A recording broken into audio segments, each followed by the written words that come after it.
Hello guys, WhatsApp, कैसे आप सब। माय नेम इज हिमांशु पलाप और आप सब देख रहे हैं मुझे अपनी केमिस्ट्री क्लास में। तो मैं आपका टीचर हिमांशु सर आज डी ब्लॉक एलिमेंट का थर्ड लेक्चर लेकर आया हूं, जिसमें आज हम पढ़ेंगे एटॉमिक एंड आयनिक रेडियस के बारे में, पैरा और डायमैग्नेटिक सब्सटेंस क्या होते हैं उनके बारे में, और आगे जानेंगे डी ब्लॉक एलिमेंट की कई सारी प्रॉपर्टीज के बारे में। लास्ट क्लास हम लोग कंप्लीट कर चुके हैं, जिसमें कैटालिटिक प्रॉपर्टी और कॉम्प्लेक्स फॉर्मेशन देखा था, ट्रांजिशन मेटल्स क्या होते हैं वो सब चीज हमने पढ़ी थी। उस प्रीवियस वीडियो को जरूर देखिए, लेक्चर 1 लेक्चर 2 जरूर देखिए, ताकि आपको आने वाले जो लेक्चर्स हैं वो बहुत क्लियर हो पाए।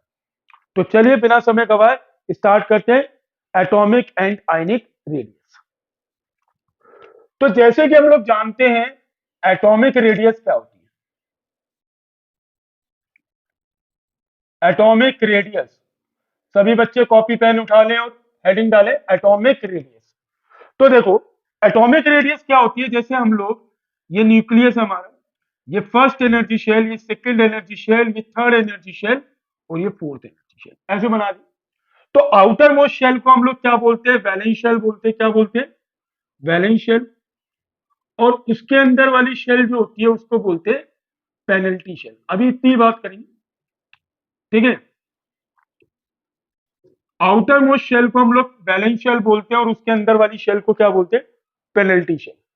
अब क्या होता है कि जैसे आउटर मोस्ट शेल में जो इलेक्ट्रॉन्स होते हैं, इनका जो फोर्स ऑफ अट्रैक्शन होता है न्यूक्लियस की तरफ, ये जो फोर्स ऑफ अट्रैक्शन न्यूक्लियस की तरफ आपको दिखाई दे रहा है, इस फोर्स ऑफ अट्रैक्शन को हम लोग कहेंगे न्यूक्लियर चार्ज। फॉर एग्जाम्पल, जैसे मान लो कि हिमांशु सर है, हिमांशु सर और एक सुंदर कन्या के बीच में जो फोर्स ऑफ अट्रैक्शन होगा, उस फोर्स ऑफ अट्रैक्शन को हम लोग क्या कहेंगे? Nuclear charge. क्या कहेंगे? Nuclear charge. अब जैसे मेरी फेवरेट हीरोइन कौन सी है? दीपिका पादुकोण। तो मान लो दीपिका पादुकोण आगरा आ जाए और ताजमहल आ जाए, ताजमहल में तो मुझसे कहे हिमांशु आओ हक करो, हक भी हक भी। तो बस वही, the force of attraction between Himanshu Himanshu sir and the Deepika Padukone is known as nuclear charge. इसी तरीके से न्यूक्लियस और वैलेंस शेल के इलेक्ट्रॉन के बीच में जो फोर्स ऑफ अट्रैक्शन होता है उसको हम लोग क्या कहते हैं? Nuclear charge. अब भाई साहब, ये जो फोर्स ऑफ अट्रैक्शन है ना, इसको कहेंगे न्यूक्लियर चार्ज। और इसी डिस्टेंस को, न्यूक्लियस और वैलेंस शेल इलेक्ट्रॉन के बीच का जो डिस्टेंस है, इसी को हम लोग बोलते हैं एटॉमिक रेडियस। क्या बोलते हैं? Atomic radius. The distance between the nucleus and the valence shell electron, उसी को ही हम लोग क्या बोलेंगे? Atomic radius. जैसे दीपिका पादुकोण और मेरे बीच में जो दूरियां हैं, उन दूरियों को हम लोग क्या बोल रहे हैं? Atomic radius. क्लियर है सभी? चलिए, तो देखो होता क्या है कि अंदर वाली शेल में इलेक्ट्रॉन्स आना शुरू कर देते हैं, ठीक है। जैसे अगर मैं स्कैंडेलियम की बात करूं, तो इसकी कॉन्फ़िगरेशन क्या होती है? Argon 4s2 3d1। तो 3d1 एक इलेक्ट्रॉन आ गया। अंदर वाली शेल के इलेक्ट्रॉन पता क्या चाहते हैं? जो पेनल्टी मेट शेल में जो इलेक्ट्रॉन्स होते हैं वो ये चाहते हैं कि न्यूक्लियस का फोर्स ऑफ अट्रैक्शन हमारी तरफ है। लेकिन बदसूरत लोगों की तरफ नहीं होता, सुंदर लोगों का force of attraction Himanshu sir जैसे सुंदर लोगों की तरफ होता है दीपिका पादुकोण का फोर्स ऑफ अट्रैक्शन, ठीक है।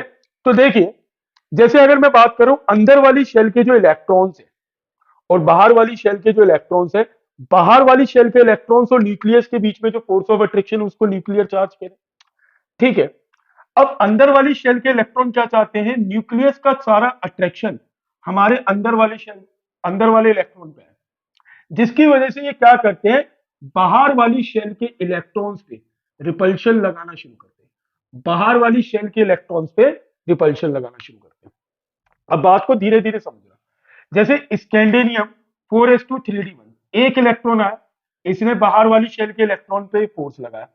अब एक इलेक्ट्रॉन आया तो यहां पर एक प्रोटॉन भी बढ़ा होगा, एक इलेक्ट्रॉन आया तो एक प्रोटॉन भी बढ़ा, ठीक है।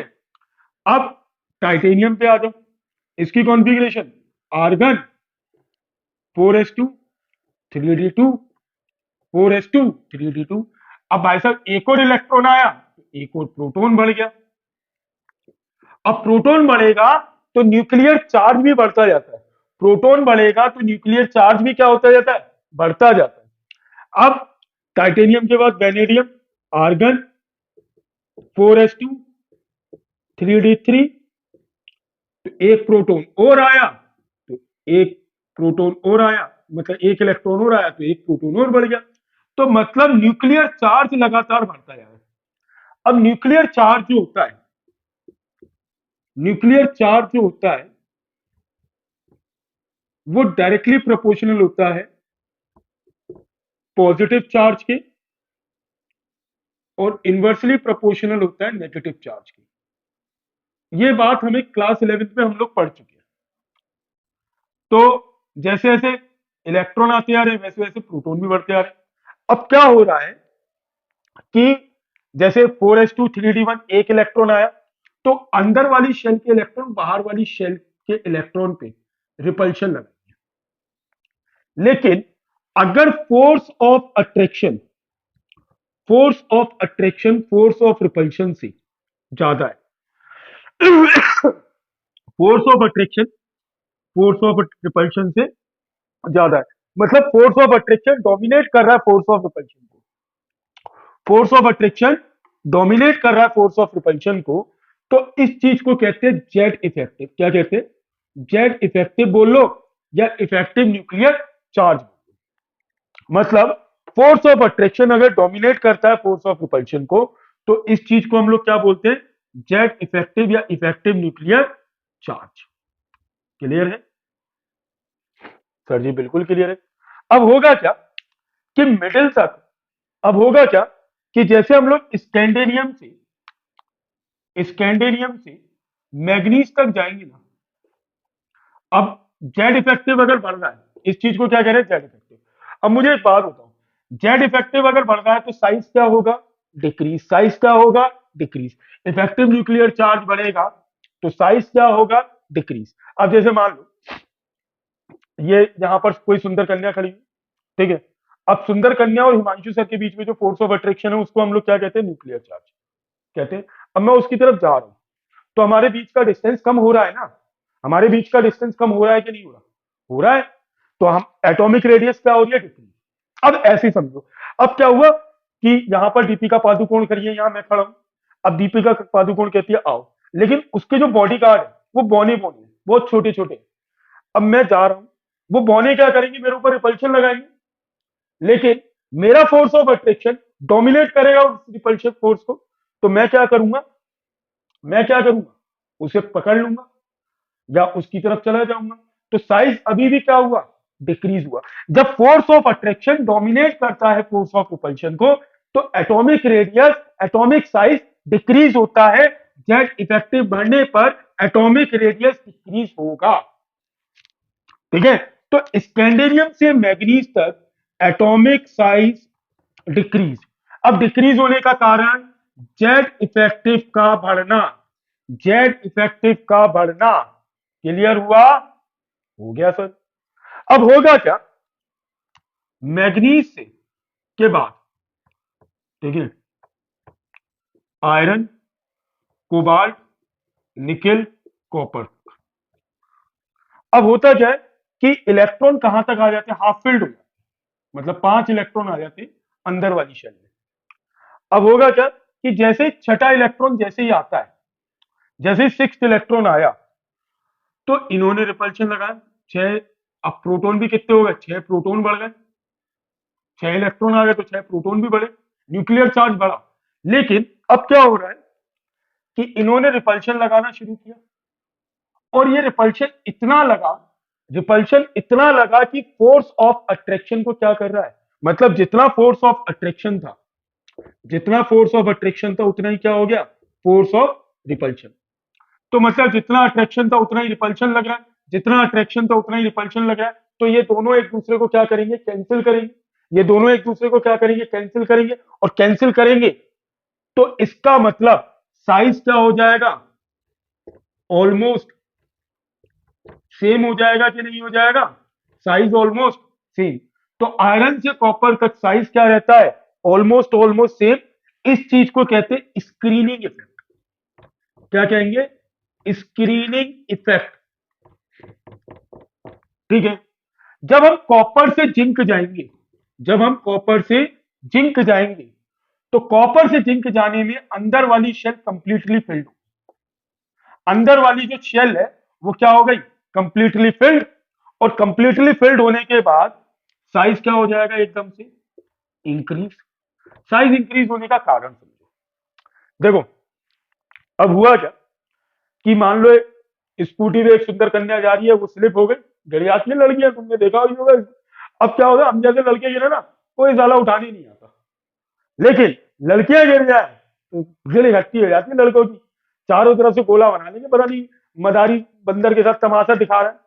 तो ऐसे ही क्या हुआ कि एक दिन एक सुंदर कन्या जा रही थी एक्टिवा पे, तुम्हारा भाई सकता है, मैं नहीं जाता, गिर गई तो गिर गई, मुझे क्या। तो एक्टिवा पे जा रही है, स्लिप हो गई एक्टिवा, ठीक है।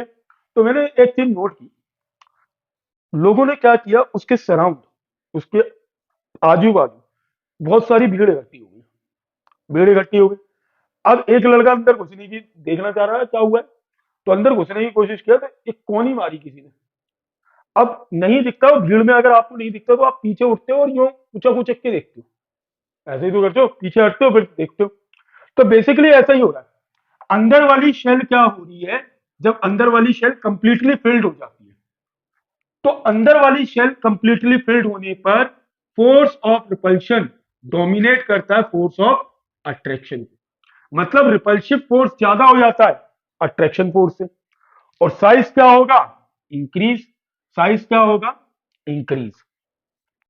तो इसके लिए ग्राफ भी देख लेते हैं, छोटा सा एक ग्राफ बना रहा हूं, ठीक है, 3D सीरीज के लिए बना रहा हूं, ये एटॉमिक, अभी, ठीक है। फटाफट यहां तक का स्क्रीनशॉट लीजिए, फिर आगे बताते हैं। यह भी जस्ट समझाया है, अभी और डिटेल में हम लोग एक और बार बात करेंगे, ठीक है। चलिए,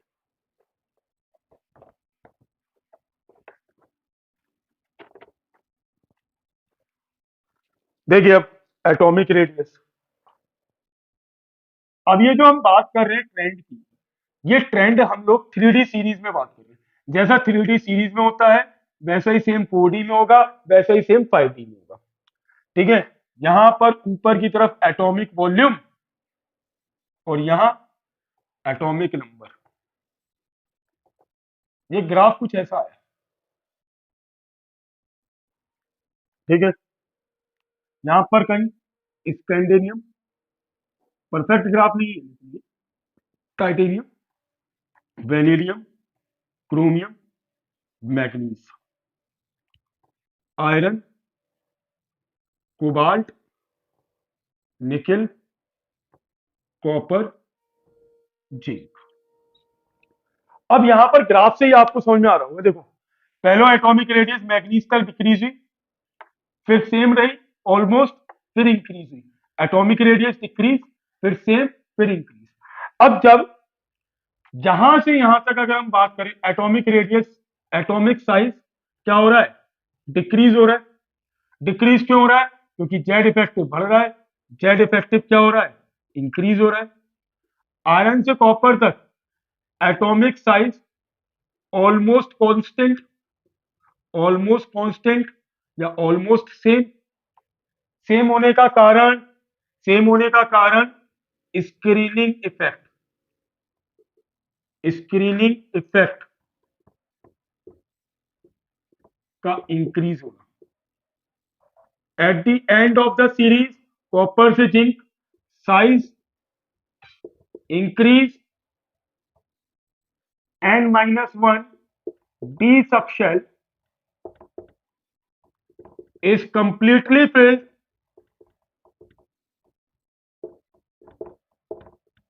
n-1 d subshell is completely filled, force of repulsion dominate force of attraction। Clear है, क्लियर है सभी बच्चों को। चलो लैंग्वेज में लिख लेते हैं। In 3D series, in 3D series atomic size decrease from scandium to manganese atomic size क्या हो रहा है, डिक्रीज हो रहा है from scandium to manganese due to increase effective nuclear charge due to increase effective nuclear charge on middle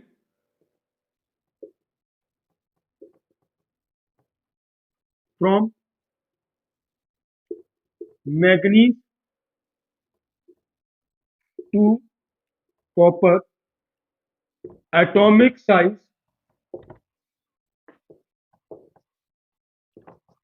almost same due to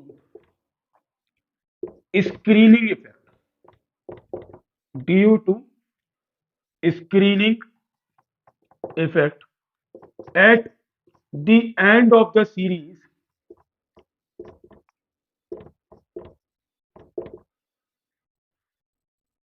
at the end of the series n minus 1 d subshell is completely filled n minus 1 d subshell is completely filled and the end of the series n minus 1 d subshell is completely filled. So force of repulsion dominate force of attraction.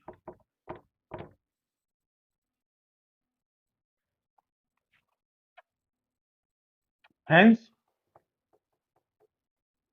atomic radius या atomic size increase. Note करेंगे फटाफट, सभी बच्चे note करेंगे. I hope ये बात clear हो गई होगी सभी बच्चों को. ठीक है. अच्छा, आज मैं इसके नोट्स भी पीडीएफ फॉर्म में मैं आपको सेंड कर दूंगा. ठीक है. डी ब्लॉक एलिमेंट्स के 3 पार्ट्स में मैं नोट्स भेजूंगा. एक 3 पार्ट्स में नोट्स भेजूंगा डी ब्लॉक एलिमेंट के. तो एक पार्ट में आज आपको सेंड कर दूंगा, तो आप लोग देख लीजिएगा. चलिए, अब आगे की बात करते हैं मेरे प्यारे बच्चों. ला ला ला ला ला.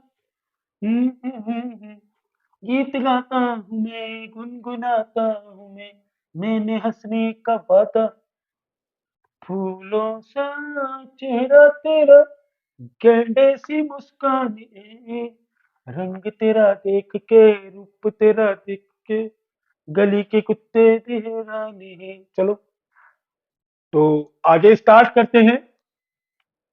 ठीक है, आगे देखते हैं. अब अभी तक हमने देखा अक्रॉस द पीरियड. अब देखते हैं down the group. Down the group group group group group. Down the group जाते समय. अच्छा, अब डाउन द ग्रुप हम बात करेंगे. स्कैंडेनियम के नीचे कौन आता है, यट्रियम के नीचे कौन आता है, लैंथेनम. अब यहां पर इसके बाद टाइटेनियम, जिक्रोनियम और हैफियम. अब देखो, इसका जो पीरियड नंबर है वो 4th है, इसका 5th है और इसका 6th है. स्कैंडेनियम से यट्रियम गए, साइज इंक्रीज होगा due to increase number of energy shell. Yttrium से लैंथेनम गए, साइज इंक्रीज हुआ due to increase number of energy shell. मतलब स्कैंडेनियम से यट्रियम जा रहे, तो साइज क्या हो रहा है, increase due to increase number of energy shell. बात को समझना अभी बहुत ध्यान से. गैट्रियम से लैंथेनम गए तो भी साइज इंक्रीज हुआ due to increase number of energy shell. अब अब ऐसा क्यों होता है? स्कैंडिनियम का एटॉमिक नंबर होता है 21। 21 में कितना ऐड किया? 18 ऐड किया तो कितना आ गया? 39। फिर 18 ऐड किया तो कितना आया? 57। ठीक है। लेकिन जब हम टाइटेनियम से जिक्रोनियम और जिक्रोमियम से हैफियम जा रहे हैं तो साइज में वेरिएशन आता है। इसका एटॉमिक नंबर 22। 22 में 18 ऐड किया कितना हुआ? 40। 40 में 32 ऐड किया तो कितना हुआ? 72। अगर आप देखो तो यहां से यहां जाने पर कितने प्रोटॉन बढ़ रहे हैं? 18। और यहां से यहां जाने पर 18 प्रोटॉन। लेकिन टाइटेनियम से जब हम जिक्रोमियम जा रहे हैं तो कितने प्रोटॉन बढ़े हैं? 18 प्रोटॉन। लेकिन जिक्रोमियम से हैफियम गए तो सीधा कितने प्रोटॉन बढ़ गए? 32। अब देखो, प्रोटॉन बढ़े तो न्यूक्लियर चार्ज बड़ा होगा, प्रोटॉन बड़े हैं तो न्यूक्लियर चार्ज बड़ा होगा। बिल्कुल सही। अब लेकिन इसका साइज वेरिएशन में अभी कोई लेन देन नहीं। अब क्या होता है देखो, टाइटेनियम से जिक्रोमियम जाते हैं तो साइज क्या होता है? Increase due to increase number of energy shell.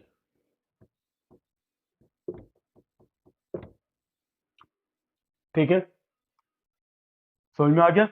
ठीक है। लेकिन जब हम जिक्रोमियम से हैफियम गए तो साइज ऑलमोस्ट सेम था। Size almost same due to lanthanoid contraction. इस बात को नोट करेंगे, जिक्रोमियम और हैफियम का साइज ऑलमोस्ट ऑलमोस्ट सेम होता है। और उसका कारण क्या होता है? Due to lanthanoid contraction. Sir ये क्या नई बला है? तो इस बला को समझेंगे। जिक्रोमियम से हैफियम गए तो साइज क्या हुआ? Almost almost same due to lanthanoid contraction. Titanium और जिक्रोमियम में जिक्रोमियम बड़ा, जिक्रोमियम और हैफियम का साइज सेम। मतलब टाइटेनियम से बड़ा कौन है? जिक्रोमियम। और जिक्रोमियम और हैफियम का साइज ऑलमोस्ट सेम है। समझ आया? और कारण क्या है? यहां से जब यहां गए तो एनर्जी शेल बढ़ रही थी, एनर्जी शेल बढ़ी तो साइज क्या हुआ? बढ़ा। लेकिन जिक्रोमियम से हैफियम गए तो भी तो एनर्जी शेल बढ़ी नहीं। अब वहां पर एक साइज सेम होने का कारण क्या है? Lanthanoid contraction. क्या कारण है? Lanthanoid contraction. फटाफट इस बात को नोट करें, फिर मैं आपको बताता हूं लेंथेनॉइड कॉन्ट्रैक्शन काम कैसे करता है। समझते हैं लेंथेनॉइड कॉन्ट्रैक्शन को। चलिए,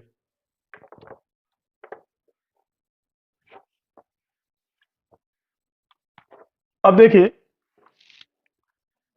आफ्टर लेंथेनम, आफ्टर लेंथेनम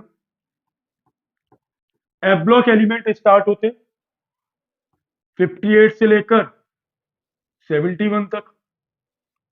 ठीक है, जिनको हम लोग क्या कहते हैं? लेंथेनॉइड्स। अब इनका जो लास्ट इलेक्ट्रॉन होता है वो एफ सबशेल में जाता है। अब हमें पता है कि स्क्रीनिंग पावर सबसे ज्यादा एस की होती है, उससे कम पी की, उससे कम डी की और सबसे कम एफ की। मतलब इधर की तरफ जाते समय स्क्रीनिंग पावर, स्क्रीनिंग पावर क्या हो रही है? बढ़ रही है। इधर की तरफ जाते समय स्क्रीनिंग पावर क्या हो रही है? बढ़ रही है। मतलब 58 से लेकर 71 तक, मतलब 71 के बाद अगर मैं एलिमेंट्स की बात करूं 72 तो वो आएंगे। लेकिन लास्ट 71 तक जो लास्ट इलेक्ट्रॉन है वो कौन सी सबशेल में गया? एफ सबशेल में। अब एफ की जो स्क्रीनिंग पावर होती है वो सबसे पुअर होती है। ठीक है। अब कारण क्या होता है पुअर स्क्रीनिंग पावर का? पहला तो due to large F orbital. F orbital का जो साइज होता है वो बहुत बड़ा होता है due to large size of F orbital. Large size of F orbital due to large size of F orbital. ठीक है। स्क्रीनिंग पावर खराब क्यों होती है? Large size of F orbital. अब क्या होगा कि जैसे मैं बात कर रहा हूं हैफियम की, तो ये मान लो ये एफ सबशेल और ये कौन सी है N-1D और ये NS। अब NS में तो हमारे दो इलेक्ट्रॉन हैं, N-1D में मान लो एक इलेक्ट्रॉन आया और ये बाकी अंदर वाली शेल के इलेक्ट्रॉन। अब ये वाले जो इलेक्ट्रॉन है ये इस पर रिपल्शन लगा रहे हैं, लेकिन रिपल्शन लगाने का कोई फायदा नहीं हो रहा है क्योंकि एफ ऑर्बिटल का साइज बहुत बड़ा होता है। साइज बड़े होने की वजह से जो इलेक्ट्रॉन्स होते हैं वो फैल जाते हैं, तो चार्ज क्या होता है? डिस्ट्रीब्यूट हो जाता है। एफ के जो इलेक्ट्रॉन्स हैं वो फैल गए तो चार्ज क्या हो गया? डिस्ट्रीब्यूट हो गया। तो इनका जो रिपल्सिव फोर्स है एनएस इलेक्ट्रॉन तो उतना पावरफुली नहीं लग पाता है। तो उस कंडीशन में जो इलेक्ट्रॉन्स होते हैं उनका फोर्स ऑफ अट्रैक्शन न्यूक्लियस की तरफ बहुत ज्यादा बढ़ जाता है। एक तो 32 प्रोटॉन बढ़े तो वो बढ़ेगा ही, तो न्यूक्लियस की तरफ जो अट्रैक्शन है वो बहुत ज्यादा बढ़ गया और इनका जो रिपल्शन लगाने की जो टेंडेंसी थी वो बहुत कम है। ठीक है, ना के बराबर। तो ये रिपल्शन लगा नहीं पा रहे और फोर्स ऑफ अट्रैक्शन डोमिनेट कर रहा है फोर्स ऑफ रिपल्शन को। फोर्स ऑफ अट्रैक्शन डोमिनेट कर रहा है फोर्स ऑफ रिपल्शन को। तो इतना साइज एकदम से श्रिंक हो जाता है कि वो हैफियम जो है वो जिक्रोमियम के बराबर हो जाता है। अब कारण क्या लिखेंगे? पहला कारण due to large size of orbital, poor screening, poor screening power of F subshell. अब देखो मेरी बात को समझो, या एफ ऑर्बिटल लिख लो, सॉरी। अब ऐसे देखो, ऐसे कर लो कि अंदर वाली शेल के जो इलेक्ट्रॉन्स है, मतलब एफ सब शेल के जो इलेक्ट्रॉन्स है वो वैलेंस शेल के इलेक्ट्रॉन पे, एनएस इलेक्ट्रॉन पे रिपल्शन लगा रहे हैं, लेकिन उनकी स्क्रीनिंग पावर खराब होने की वजह से रिपल्शन का कोई इफेक्ट उन पे काम नहीं कर रहा। अब 32 प्रोटॉन एकदम से बढ़े हैं तो न्यूक्लियस का इलेक्ट्रॉन से फोर्स ऑफ अट्रैक्शन एकदम से बढ़ा, तो साइज एकदम से क्या हुआ? डिक्रीज हुआ। साइज डिक्रीज हुआ तो साइज इतना डिक्रीज हो गया कि हैफियम का साइज जिक्रोमियम के बराबर आ गया, जिसकी वजह से जो एनर्जी गैप था वो क्या हो गया? रिकवर हो गया। मतलब जो एनर्जी शेल का जो गैप था वो क्या हो गया? रिकवर हो गया। तो साइज हैफियम और जिक्रोमियम का क्या हो गया? Almost almost same. और अगर आपसे पूछे कि जिक्रोमियम और हैफियम की प्रॉपर्टी सिमिलर क्यों होती है, तो आप एक ही कारण देंगे, ड्यू टू लेंथेनॉइड कॉन्ट्रैक्शन। तो लेंथेनॉइड कॉन्ट्रैक्शन क्या होता है कि एफ सबशेल के अंदर इलेक्ट्रॉन्स ऐड होते जाते हैं और साइज क्या होता जाता है? डिक्रीज। साइज क्या होता जाता है? डिक्रीज। क्योंकि स्क्रीनिंग पावर जो होती है एफ सबशेल की वो कैसी होती है? पुअर। क्लियर हो गया? क्लियर हुआ कि नहीं हुआ? ठीक है। अब यहां पर अभी हम क्वेश्चन आंसर नहीं करा, ठीक है। अगला अगला टॉपिक स्टार्ट।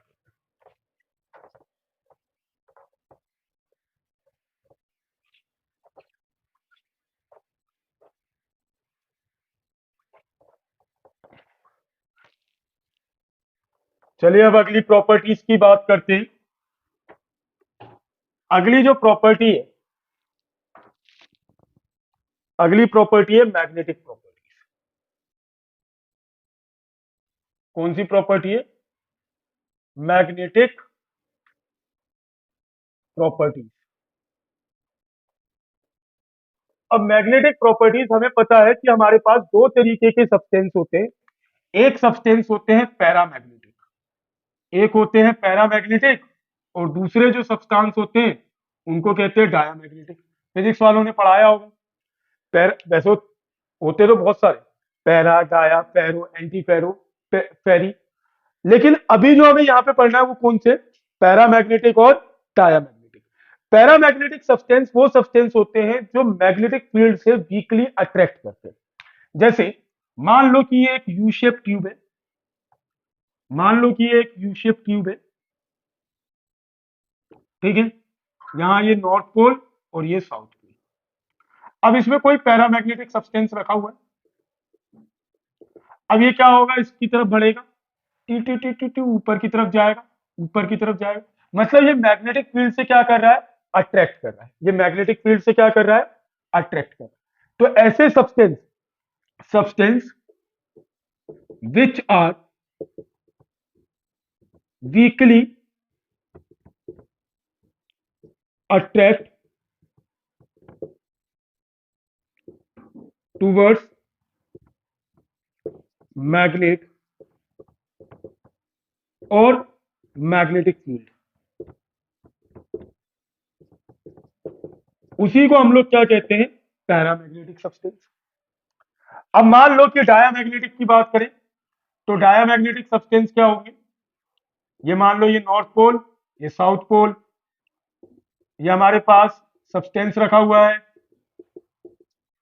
अब ये क्या जा रहा है, नीचे की तरफ जा रहा है, मतलब मैग्नेटिक फील्ड से दूर भाग रहा है। तो ऐसे substance substance which are weakly repelled by external magnetic field, उसी को ही हम लोग क्या कहते थे, डायामैग्नेटिक सब्सटेंस।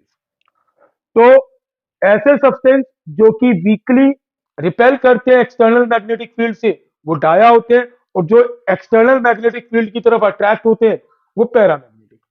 अब पैरामैग्नेटिक और डायामैग्नेटिक समझने के लिए हमें जानना है एक मैग्नेटिक मूवमेंट का फॉर्मूला होता है, अंडर रूट के अंदर n+2 Bohr bm, Bohr magneto, ठीक है। अब n क्या होता है, n यहां पर होता है number of unpaired electrons, number of unpaired electrons. अगर n की वैल्यू 1 है तो म्यू की वैल्यू 1.73 होगी, n की वैल्यू अगर 2 है तो म्यू की वैल्यू 2.89 होगी, n की वैल्यू अगर 3 है तो म्यू की वैल्यू 3.9, n की वैल्यू अगर 4 है तो म्यू की वैल्यू 4.9, और n की वैल्यू अगर 5 है तो म्यू की वैल्यू 5.9। लेकिन जब n की वैल्यू 0 होगी तो म्यू की वैल्यू क्या होगी, 0। ये जब कंडीशन आ जाए तो वो सब्सटेंस कैसे होते हैं, डायामैग्नेटिक। कैसे होते हैं, डायामैग्नेटिक। तो डायामैग्नेटिक सब्सटेंस का मैग्नेटिक मोमेंट कितना होता है, 0। और अगर मैग्नेटिक मोमेंट 0 ना हो, 1.73 हो, 2.89 हो, 3.9, 4. कुछ भी हो, तो सब्सटेंस कैसे होंगे, paramagnetic. Zinc, cadmium and mercury, zinc, cadmium and mercury are diamagnetic in nature, are diamagnetic due to absence of unpaired electrons in d orbitals। तो d ऑर्बिटल में इनके पास अनपेयर्ड इलेक्ट्रॉन नहीं होते, इसलिए ये कैसे होते हैं, डायामैग्नेटिक। चलो जिंक के एग्जांपल से समझ लेते हैं। जिंक की कॉन्फ़िगरेशन, आर्गन 4s2 3d10, अब ये बनाया 4s2, ये बनाया 3d, 1 2 3 4 5 6 7 8 9 10, बताओ क्या कोई भी अनपेयर्ड इलेक्ट्रॉन है, नहीं है। तो n की वैल्यू कितनी, 0, म्यू की वैल्यू कितनी, 0। नेचर कैसा, डाया, नेचर कैसा, डाया। अब वही आयरन की बात करूं, आयरन का कॉन्फ़िगरेशन, आर्गन 4s2 3d 6, ये बनाया 4s, ये बनाया 3d, 1 2 3 4 5 6, कितने अनपेयर्ड इलेक्ट्रॉन है? n की वैल्यू 4, तो म्यू की वैल्यू कितनी हो जाएगी? 4.9। तो नेचर कैसा हो गया? पैरा। नेचर कैसा हुआ? पैरा। और ये कैसे हुए नेचर में? डाया। तो डायामैग्नेटिक सब्सटेंस वीकली रिपेल्ड करेंगे एक्सटर्नल मैग्नेटिक फील्ड से, paramagnetic substance weakly attract towards external magnetic field. दूसरी बात, डायामैग्नेटिक का के पास number of unpaired electron zero, magnetic moment zero. Paramagnetic का नंबर ऑफ अनपेयर्ड इलेक्ट्रॉन कुछ ना कुछ होंगे, इसकी वजह से उनका मैग्नेटिक मोमेंट कभी भी जीरो नहीं होगा। क्लियर हुआ? क्लियर है? अब क्वेश्चन आपके पास यहां पर ये पूछा जा सकता है, ठीक है, कि जिंक, कैडमियम और मरकरी डायमैग्नेटिक नेचर के क्यों होते हैं? तो आप बताओगे due to absence of unpaired electron in d orbitals. अब चलिए, जैसे इस पे और बात कर लेते हैं। अभी क्वेश्चनों की बात नहीं कर रहे, क्वेश्चनों का लेक्चर अलग से लेके आएंगे हम, जिसमें संडे को लेके आएंगे वो, ठीक है, जिसमें हम लोग क्वेश्चंस की बात करेंगे, इंपॉर्टेंट क्वेश्चन कराएंगे डी ब्लॉक के, ठीक है। जितना भी टॉपिक कवर हो जाएगा उसके ऊपर important question for board exam. पहले हम लोग बोर्ड एग्जाम को देखेंगे और साथ में कंपटीशन की तैयारी करनी है। जेई का एग्जाम आ रहा है, तो ये सारी थ्योरी आप लोग को पढ़नी है। मैं आप लोग को जेई के लिए अलग से बता दूंगा कि ये कंसेप्ट आएगा, ये चीज एक्स्ट्रा है जो आपको जेई की प्रिपरेशन के लिए पढ़नी है, तो वो आप लोग देखिएगा। तो आज की क्लास हम यही खत्म कर रहे हैं, बाकी बातें हम लोग अगली क्लास में करेंगे, जिसमें आगे हम लेके आएंगे ऑक्सीडेशन स्टेट कि डी ब्लॉक एलिमेंट की वेरिएबल ऑक्सीडेशन स्टेट कैसे होती है, और भी कई सारी बातें करेंगे। तो चलिए, good night, bye bye, tata, और मिलते हैं फिर दोबारा से अपनी केमिस्ट्री क्लास में। और चैनल को लाइक, सब्सक्राइब और शेयर करना ना भूलें। Bye bye.